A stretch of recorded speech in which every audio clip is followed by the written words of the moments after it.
para su videocátedra, Lorenzo Meyer. Lorenzo, buenas tardes. Pues espero que sean buenas, Julio. Todos esperamos, aunque luego las cosas están tan complicadas, Lorenzo. Pues, ¿qué pasa? ¿Qué no vamos a tener ya de aquí en adelante momentos tranquilitos? Puede que no. Lo que vamos a estar viviendo es pues una confrontación más aguda debido a que cada vez nos acercamos al 2024 y a unas elecciones que van a decidir en buena medida si la 4T de alguna manera continúa, si tiene todavía el combustible necesario para seguir en el camino que ya lleva por ahora, o si la va a detener una reacción social en contra, no la reacción de los reaccionarios, sino la reacción de la sociedad.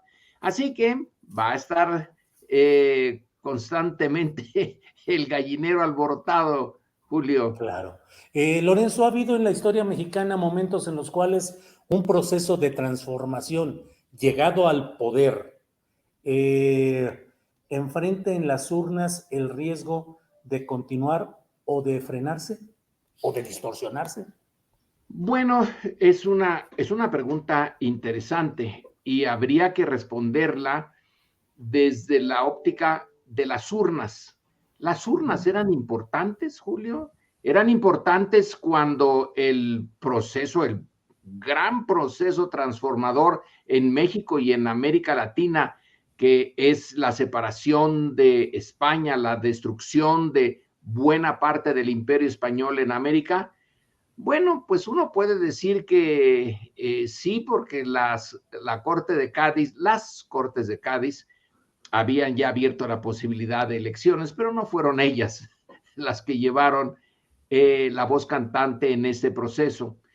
Las transformaciones que hacen de México un sistema bastante caótico, luego totalmente enfrentado en los campos de batalla, que esos sí son importantes, no las urnas, entre el liberalismo y el conservadurismo, pues las urnas tienen poquito que ver y sí hay elecciones interesantes.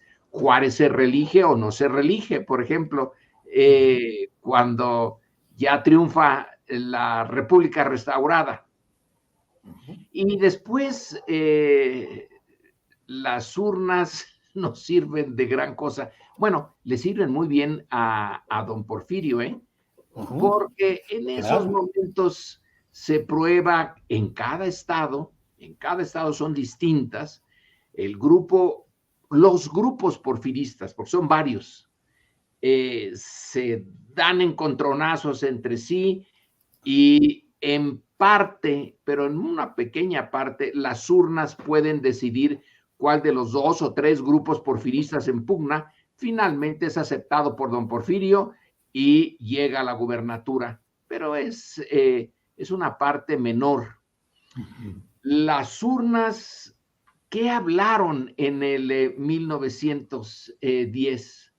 ¿Cómo reconstruir esa elección que los maderistas, la oposición electoral a don Porfirio, simplemente descalificó y dijo, no, aquí no hubo un piso parejo y además hubo trampa.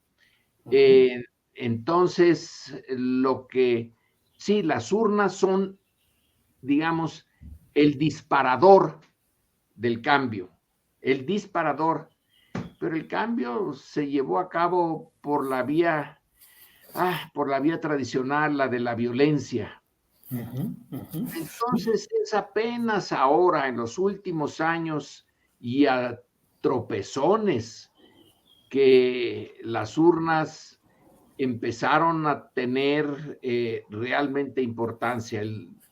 En 1988, aunque muchos sospechamos con razón que hubo un fraude y que la caída del sistema esconde un fraude, pues bueno, ahí está el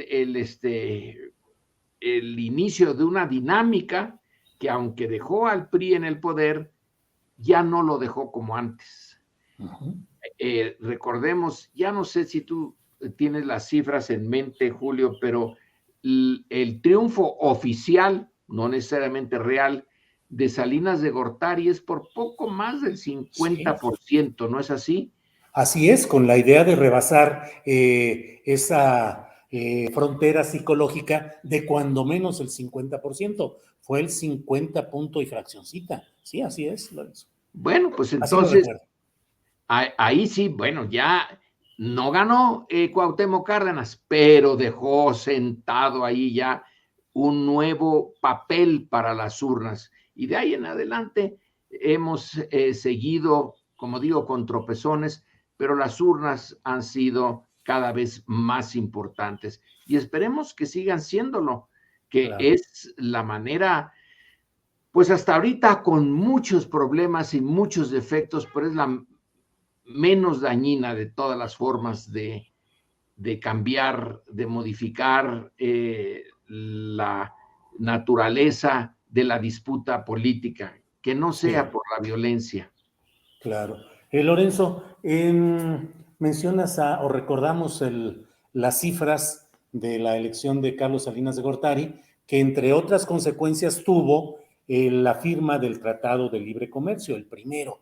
Y ese mismo Tratado de Libre Comercio, reformado, modificado, actualizado, pero hoy está muy presente en la discusión como lo que está en el caso de la visita de ayer de John Kerry y de los principales dirigentes de los principales grupos empresariales, entre otros el poderosísimo BlackRock, que es el principal portafolio de inversiones en el mundo. Y John Kerry dice, según lo publicado por Reforma y hasta estos momentos no desmentido, pues que el presidente aceptó alguna serie de cambios en su propuesta de reforma eléctrica y la instalación del famoso ya muy polémico equipo de trabajo encabezado por el embajador Ken Salazar. ¿Qué significa esto? ¿Qué está pasando? Ese embajador al que tú dices que es como el prefecto que viene a ver, muchachitos, no se vayan a salir de las líneas que yo indico porque entonces vamos a tener problemas. Así es. Bueno, todos los embajadores tienen más o menos ese papel, pero el embajador Salazar lo tomó más en serio y no le da ninguna pena andar yendo de un lado a otro, poniendo sus puntos de vista. Mira, Julio, justamente en eso estaba yo pensando en estos días. Eh, Estaba yo, bueno, pues ensayando cómo ponerlo en blanco y negro esto, y creo que la dureza de la política internacional es donde la política del poder se ve más clara, a veces en los escenarios internos se modera, se civiliza, pero en la política exterior no. Y el caso de Ucrania, pues nos muestra que está como siempre, que al Ajá. final de cuentas es el uso de la fuerza. Y en este caso me pareció muy, muy buena, no sé si tú la leíste en tu periódico, que es La Jornada, la Ajá. entrevista con Noam Chomsky de la semana pasada. Sí, sí, sí, claro. Ahí tiene unas cuantas líneas, pero son buenísimas. No porque esté descubriendo nada nuevo, sino porque es Chomsky y porque puede, ya que es un profesor, un lingüista, pues usa el lenguaje muy bien. Entonces, ¿te acuerdas que dijo eh, que no sería ninguna sorpresa para nadie qué pasaría si México tiene un acuerdo con China, si hay una alianza militar con China, si China pone cohetes en México que apunten hacia los Estados Unidos, etcétera? Estaba usando a México como sustituto de Ucrania. Sí, sí, sí. Y lo que nos dice todo esto es que países como el nuestro, y ahí sí, pues es el destino, países como el nuestro que están junto a una gran potencia, Si todos los países débiles tienen su soberanía acotada, el que está junto a la gran potencia la tiene aún más. Entonces aquí el tema realmente a discutir, el tema a fondo, es de qué manera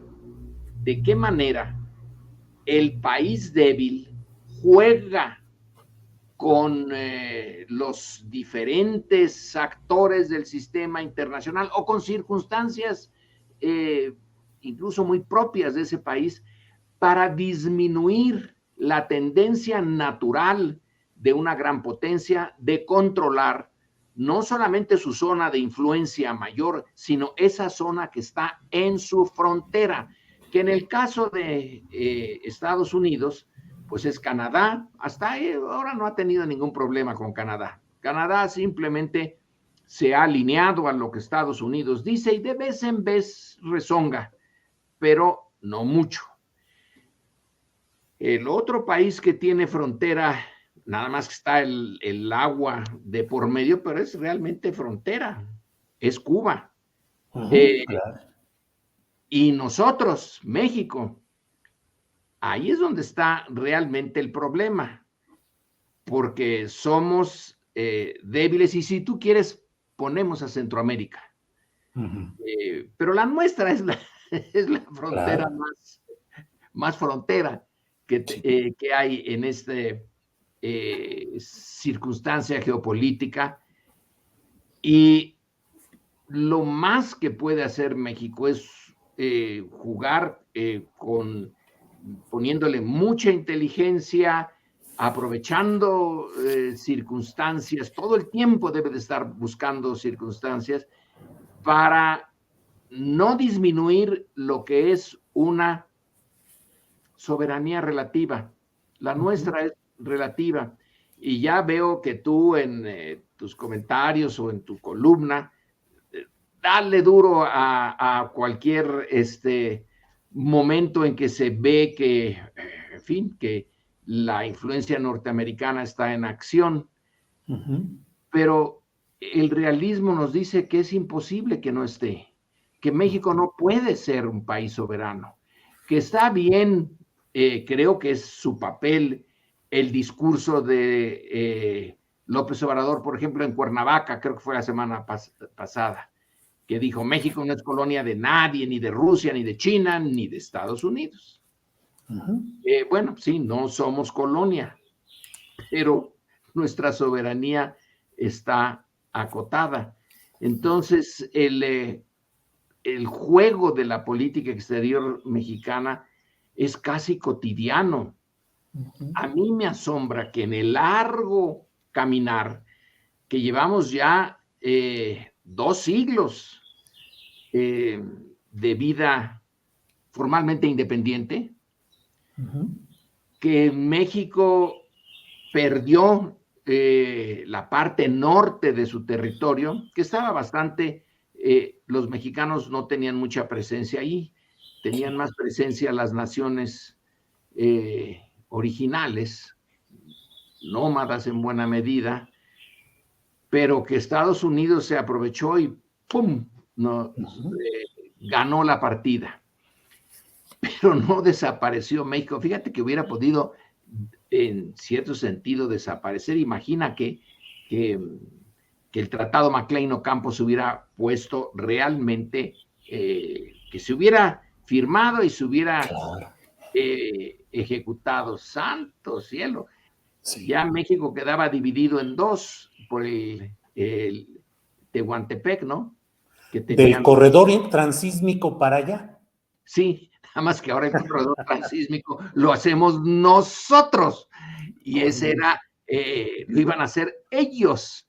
Iban a poner ahí sus tropas e iban a ser los encargados de su defensa y de mantener ahí el orden, que no había mucho orden en ese México, hay que reconocerlo. Pero además, Julio, las 2 carreteras que iban a ser en la parte norte, que también iban a estar custodiadas cuando ellos lo quisieran, desde luego, por las fuerzas norteamericanas. Bueno, eso hubiera sido, le hubiera pasado lo que a Colombia le pasó con Panamá, que se lo quitaron para hacer el canal. A nosotros hubiera pasado lo mismo. Entonces tenemos una historia llena de situaciones peligrosas y como decía yo, lo que me asombra es que sigamos vivos como nación. Híjole, pues sí. Se haya Lorenzo. mantenido esa parte central de México. Uf. Sí, sí. Lorenzo, ayer en la plática, en la reunión que tuvieron con estos grandes representantes de grandes empresas transnacionales y el enviado de la administración Biden, John Kerry, el presidente de México dice que escuchó la propuesta de hacer un equipo de trabajo, pero que se quedó callado. Te pregunto, ¿una postura así merecería una respuesta explícita o al no responder se da por aceptado o es una marrullería en el buen sentido política necesaria? Bueno, eso lo tendremos que ver en los meses que vienen. Otra vez, si tú estás frente a un gigante, no te vas a ir a las patadas. Raras veces pasa que David le gane a Goliat. Normalmente es Goliat el que te da un trancazo y te manda al hospital o al otro mundo. Entonces, tener ahí a este grupo de poder, a este, fíjate, eran los poderes fácticos en Estados Unidos y el poder del gobierno, los dos atrinchilando ahí a Andrés Manuel y le dicen, queremos este grupo para que vigilar bien, que no anden ustedes haciendo cosas que no deben de hacer, porque miren nada más lo que le pasa a Ucrania cuando se quiere salir de lo que el sentido común recomienda. Híjole, ¿a poco piensas que el modelo Ucrania nos está haciendo, mostrando los dientes también hacia acá? No que nos vayan a invadir ahora, pero sí el modelo en el fondo es eso. El país fuerte, vecino del débil, tiene que estar casi por naturaleza vigilando sus intereses en esa zona fronteriza. Entonces, lo puede hacer de diferentes maneras. Ya México pasó por otras experiencias así al finalizar el siglo XIX, cuando ya don Porfirio acababa de tomar el poder, el ejército norteamericano tenía planes de contingencia de tomar el norte de México, no apoderarse de él, sino llegar a sentarse allí, acabar con lo que decía que era un nido de abigeos y luego ya negociar cuando nos lo devolvería. Pues como lo hizo en Haití, como lo hizo en otras partes del Caribe. Eso no está fuera de contexto.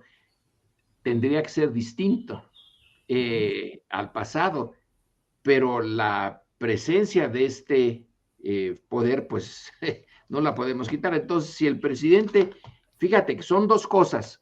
Tú dices, el presidente se quedó callado, según dice una serie de reportajes. Bueno, no dijo ni sí ni no, sino todo lo contrario. Pero luego en la mañanera dijo, no, eso no lo podemos admitir. Entonces hay que poner las dos cosas juntas. Que se quedó callado cuando le echaron un montón, ahí en Palacio Nacional, y que luego en la mañana, cuando está ya él al mando de los mensajes que hay que transmitir, le dice no va a haber ese grupo. Y hasta donde la biografía de Andrés Manuel permite y la historia de los 3 años que ya lleva en el poder, cuando él dice no, pues es no. Que puede recibir presiones, que Kerry va a volver, porque ya casi debe de ser viajero frecuente, ya debe de tener un descuento en el hotel ese que está ahí junto a la embajada. Sí, pero esta es la naturaleza de la relación México-Estados Unidos. Es un esfuerzo constante, no puedes de bajar la guardia, pero tampoco puedes ser exagerado. No tienes forma. Claro. Y cuando llega momento de enfrentarlos, fíjate, cuando Carranza en el Carrizal trazó una línea y dijo, aquí la expedición punitiva de Pershing no pasa, y se produjo un choque. Y entre otras personas que murieron ahí, murió el general mexicano que estaba al frente de las tropas que pararon a una partida de caballería de los Estados Unidos.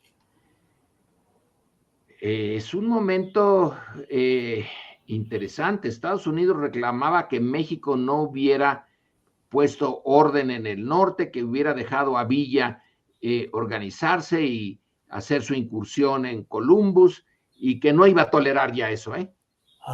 Y luego, ¿qué hizo Carranza? Bueno, ni modo de decirle no, si además casi estaba destruido el aparato gubernamental por la revolución, etcétera, y aunque no hubiera estado destruido, pues no hay forma.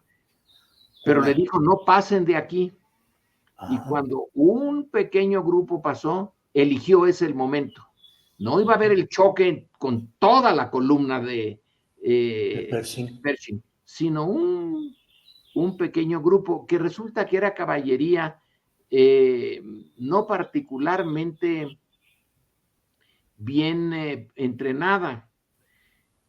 Hasta donde he podido entenderle, era caballería de soldados afroamericanos, que entonces no estaban, no les apoyaban de la manera como a una tropa blanca. De todas maneras, México de inmediato soltó a los prisioneros que había hecho, no dijo, aquí los tienen, llévenselos.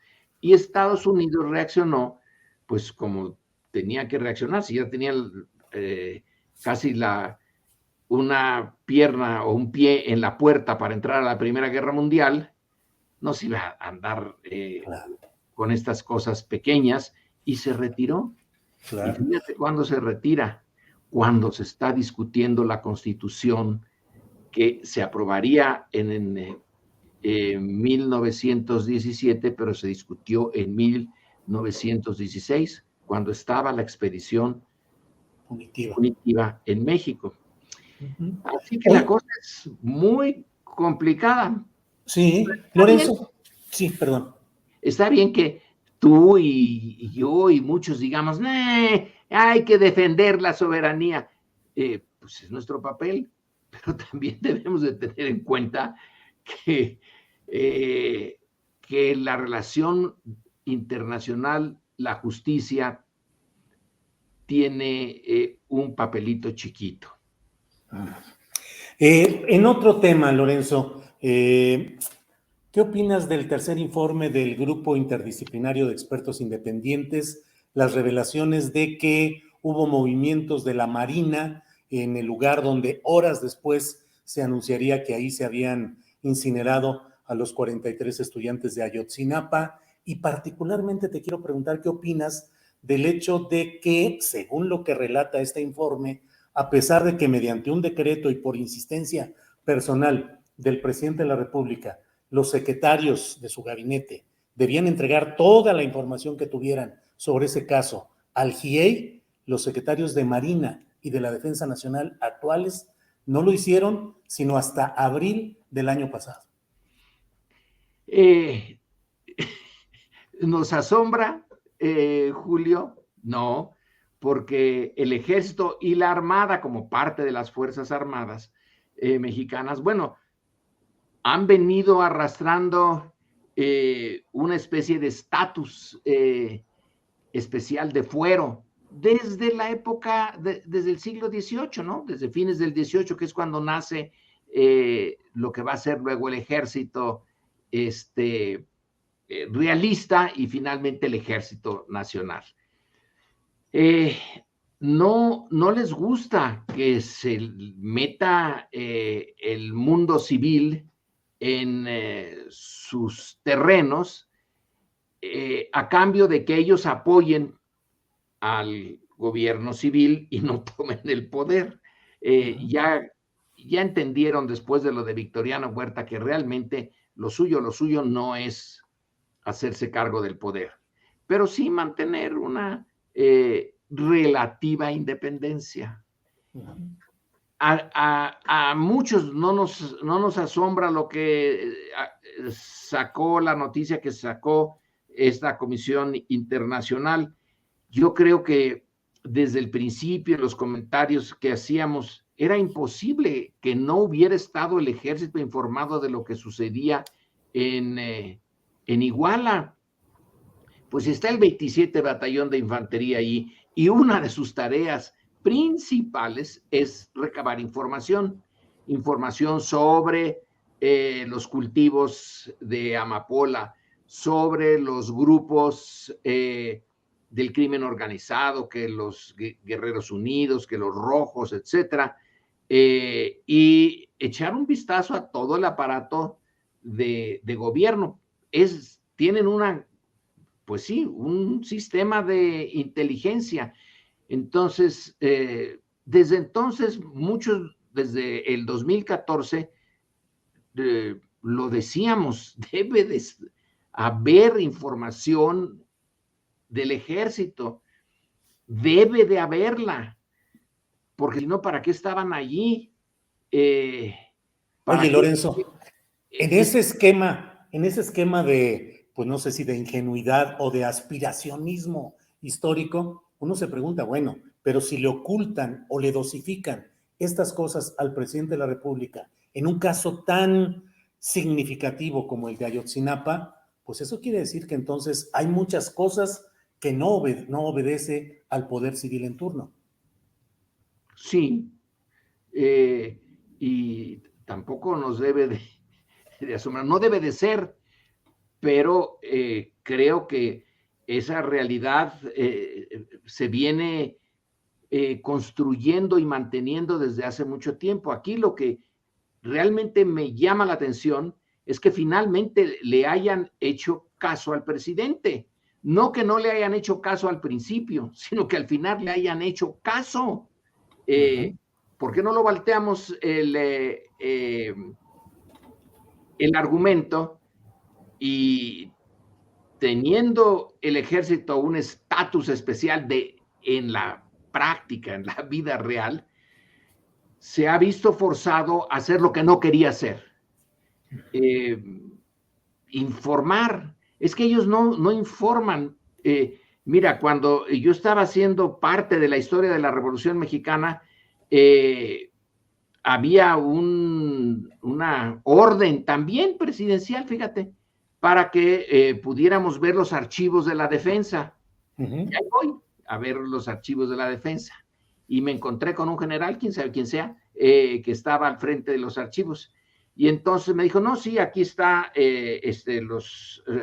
el archivo de cancelados, o sea, de los que ya se fueron al otro mundo y que yo estaba viendo lo de los 1920, principios de los 30, cuando la guerra cristera y todo esto. Digo, pero en realidad, general, lo que me interesa son los partes en particular cuando ha habido choques con los remanentes de los cristeros. Y me dijo, no, eso no lo tenemos, no existen. General, pero pues si el ejército es en buena medida una burocracia y todos los días hay el parte de novedades, aunque no haya novedades, hay el parte de novedades. Entonces, creo que lo que buscaba era las novedades realmente nuevas. No hay. Y no me dieron nada. Ahora, Lorenzo, yo escribí que desde luego es absolutamente plausible la voluntad política del presidente López Obrador para hacer que finalmente se entregaran estas informaciones. El propio GIEI y otras instancias reconocen la voluntad política del presidente López Obrador para hacer que se conociera esto. Pero yo también escribía, esclarecer y difundir no es necesariamente hacer justicia.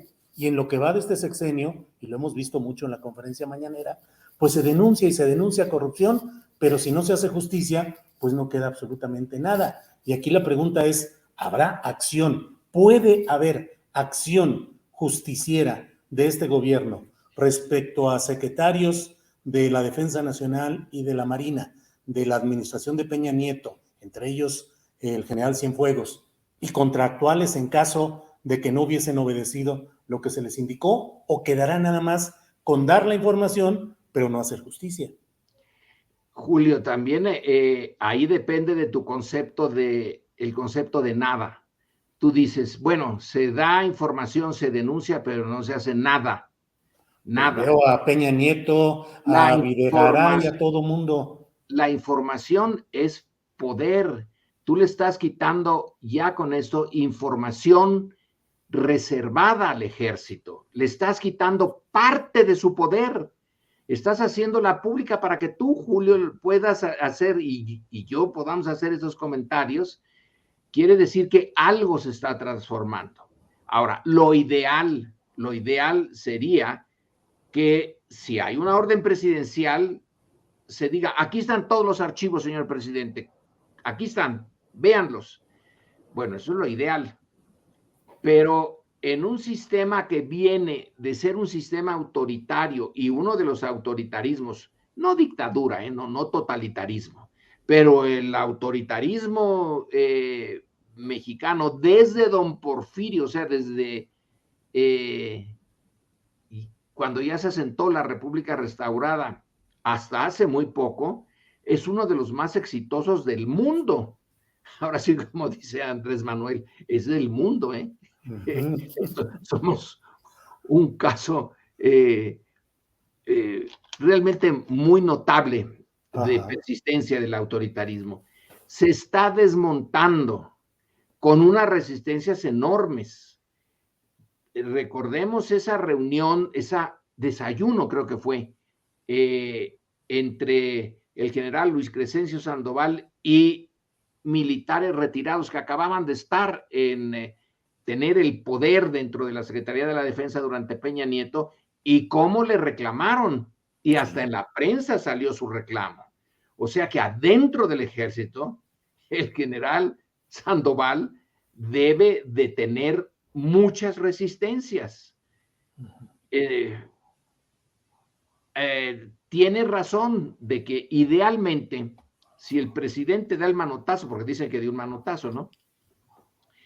¿Cómo que no les han dado? Bueno, se ha avanzado muchísimo.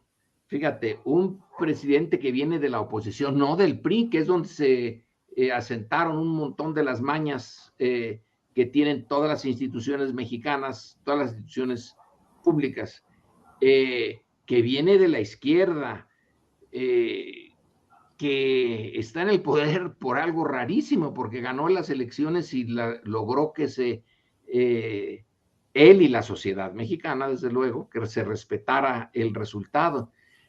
Pero ha de ser muy difícil. Ahorita se me olvida el nombre de un investigador suizo que hizo un trabajo sobre el ejército mexicano, y la esencia del trabajo investigando el ejército mexicano en los años 1920, cuando ya era ese ejército de la revolución, es lo que señala ahí, es que es un ejército muy reaccionario. ¿Y cómo lo prueba? Pues por las acciones antiagraristas que se llevaron antes de que llegara el presidente Lázaro Cárdenas. Y realmente los ejércitos son muy conservadores.